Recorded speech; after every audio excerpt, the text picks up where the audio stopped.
ദൈവവചനമേ നമോ നമഃ. ജീവവചനമേ നമോ നമഃ.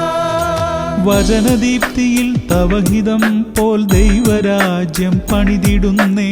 വിശ്വമഖിലം തവ മഹത്വം ദർശിപ്പതിന്ന ദൈവമഹത്വത്തിലേക്ക്.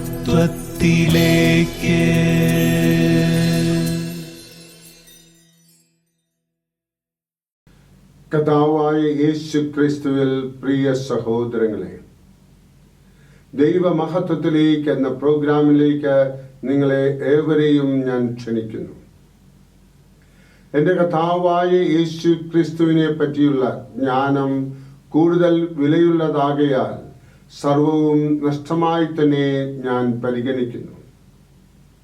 അവനെ പ്രതി ഞാൻ സകലവും നഷ്ടപ്പെടുത്തുകയും ഉച്ഛിഷ്ടം പോലെ കരുതുകയുമാണ്.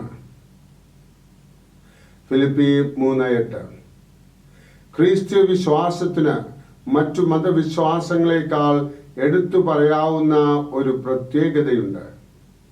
മറ്റു മതവിശ്വാസങ്ങൾ യുക്തിപൂർവം ക്രോഡീകരിച്ചിരിക്കുന്നുവെങ്കിൽ ക്രിസ്ത്യ വിശ്വാസം തത്വസംഹിതയിലല്ല, ഒരു വ്യക്തിയിലാണ് അധിഷ്ഠിതമായിരിക്കുന്നത്. യേശു എന്ന വ്യക്തിയിൽ സകലവും അടിസ്ഥാനപ്പെട്ടിരിക്കുന്നു. കർത്താവായ യേശുവിൽ വിശ്വസിക്കുക, എന്നാൽ നീയും നിന്റെ കുടുംബവും രക്ഷ പ്രാപിക്കും എന്ന് പൗലോസ് പറഞ്ഞു. യേശുവിനെ കുറിച്ചുള്ള പരിജ്ഞാനമാണ് ഏറ്റവും അഭികാമ്യമായ അറിവ് എന്ന് നമ്മുടെ ധ്യാനവാക്യം വ്യക്തമായി പറയുന്നു. ഒരു പാപവും ചെയ്യാതെ ദൈവപുത്രനായി ജീവിച്ച യേശുവിന് താൻ മരിച്ചാലും ഉയർത്തെഴുന്നേറ്റ് ജീവിക്കുമെന്ന് വെളിപാട് ലഭിച്ചു. സ്വമനസ്സോടെ താൻ മരണത്തെ സ്വീകരിച്ചു. പുതിയ ആത്മശരീരത്തോടുകൂടെ ശിഷ്യന്മാരുടെ ഇടയിലേക്ക് വന്നു. ഈ യേശു സ്വർഗത്തിലും ഭൂമിയിലുമുള്ള സകല അധികാരമുള്ളവനായി നമ്മുടെ ഇടയിൽ ഇന്ന് ജീവിച്ച് പ്രവർത്തിക്കുന്നു. യേശുവിനോട് സ്നേഹബന്ധത്തിലാകുന്നവർ രക്ഷിക്കപ്പെടുന്നു. അവരുടെ ജീവിതകാലത്ത് യേശു അവർക്ക് സഹായകനാണ്. മരണസമയം യേശു കൂടെ ഉണ്ടായിരിക്കും. തുടർന്നുള്ള നിത്യതയിലും അവർ യേശുവിനോടുകൂടെ ആയിരിക്കും.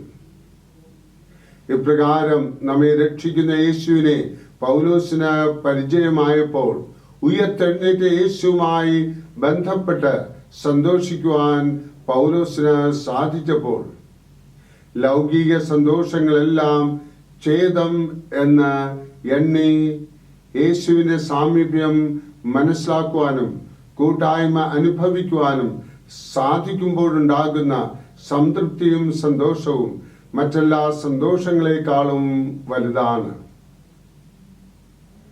ക്രിസ്ത്യ വിശ്വാസിയായ ഒരു സ്ത്രീയെ മരണക്കിടക്കയിൽ സന്ദർശിച്ച ചില സ്നേഹിതർ എന്തെങ്കിലും പറയുവാനുണ്ടോ എന്ന് ചോദിച്ചപ്പോൾ, എനിക്ക് യേശുവുണ്ട്, മറ്റൊന്നും അധികമായി വേണ്ട എന്ന് പറഞ്ഞ് സന്തോഷത്തോടെ മരിച്ചു. യേശുവിനെ കണ്ടവർ ജീവിതം കണ്ടെത്തിയിരിക്കുന്നു. അതിനുള്ള അനുഗ്രഹം നമുക്കേവർക്കും ഈശോ നൽകി അനുഗ്രഹിക്കട്ടെ. അതോടൊപ്പം പരിശുദ്ധ അമ്മയുടെ അനുഗ്രഹം എപ്പോഴും നമ്മുടെ ജീവിതത്തിൽ ഉണ്ടായിരിക്കട്ടെ. ആമേൻ.